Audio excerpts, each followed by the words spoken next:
I'm going to show you how to protect yourself. Yes, how to CYA.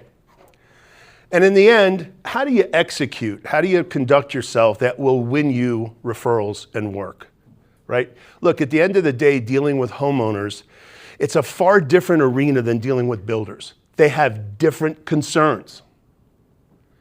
The buyer for a public company that's buying out a new community, he doesn't care the way a homeowner does about a little chip into this and this and, oh, this isn't perfect. No, they want to know that you're going to be on site, perform, show up, and not cause them any grief, right? Homeowners are a completely different animal, right? It's their home. And anybody in this room have concealed conditions in their contract? Oh, you guys are so lucky to be here. Seriously, no kidding aside, this is my favorite class to teach, even though I like new construction better, because the stuff I'm going to share with you is a lot of stuff you may never have thought about, and it can keep you out of a jackpot. Right, so risk and expectations are higher in remodeling, right? Oh, excuse me. And when you're dealing with unknown conditions, right? Concealed conditions, hidden conditions, whatever you want to call them. What are the most common things to be on the lookout for, which are very expensive to deal with? Water damage, mold, could be black mold. You could think that wall is structural and you open it up and there's no header. You're adding a window to that exterior wall and there's no framing. There's like studs 20 inches on center. There's no place to even block up, to frame up a window. So you have to be aware that there's just a tremendous amount of unknown when you're doing remodeling. Core principles I want you to consider. Remodeling is all about managing your risk. We're not going to talk at all today about how to be a good remodeler as far as executing your craft. I'm going to believe that all of you are experts at what you do. I am not here to tell you how to install your product. I'm not here to tell you how to schedule. I want to help you today understand what are the things you need to consider when working with the homeowner and avoiding all of those pain points that we all know.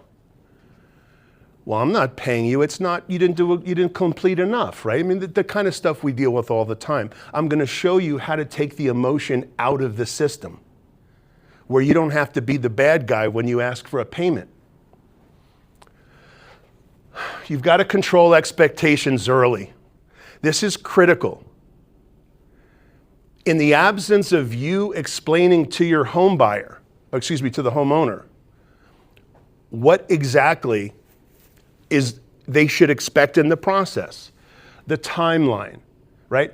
Well, the first thing we have to do is we have to get the engineering and then we have to prepare a permit packet, right? And then that's going to take so long. And while the permit packet's being processed and being run, we're going to be doing this, right? We're going to look for a start date here. This is how many days we're expecting. It's June, so we may have some rain. Manage their expectations up front. Too many contractors fail to do it. They just want to get the signature and the deposit, and that's the beginning of the problems.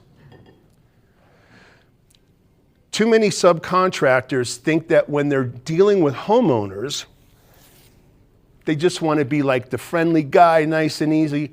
Believe it or not, when you're dealing with a homeowner, professionalism, systems, paperwork that make you look professional, that gains confidence. Homeowners are buying confidence, not your products. I'll say it again. They're not buying your products as much as you think, well, we rep the greatest. They're buying the comfort and confidence that you give them to complete their job without any grief. You know, the funny part about it is we all hear these horror stories of crappy contractors screwing homeowners. It's out there. Well, guess what? There are just as many crappy homeowners screwing the good contractors out there. And we're going to talk a little bit about that. But listen, at the end of the day, documentation is your very best friend. Right? You manage more risk. In new construction, you manage risk with your corporate policies. But in remodeling, risk is at the granular level. Does that make sense? What I'm talking about is in new construction, you're not dealing with the same hazards and pitfalls and traps and no concealed conditions in new construction, right? It's all going up new. So the risk is at the granular level when you're dealing with homeowners. So again, the more professional you are, don't think, oh, well, I don't want to give them so much paperwork. I'm not saying to give them an 80-page contract. But let me ask you something. Two guys walk into a homeowner to quote the same job. And one guy's, he's making notes on the back of a cocktail napkin, right? Shake. I'll take care of this for you, right? But the second guy comes in, he's maybe 5-10% more, contracts. He explains everything, right? He's got clearly who's getting the business? Right? Remember we talked about this in prior classes, Willie, mitigating perception of risk. Alan, I know, Ryan, I know you guys have heard this before. When you're dealing with a homeowner, it's even more important. As their risk, remember, as the homeowner's perceived risk in hiring you goes up, there's a commensurate reduction in likelihood they'll hire you. So your job when you're in somebody's home is to comfort them. We'll talk a bit more about that.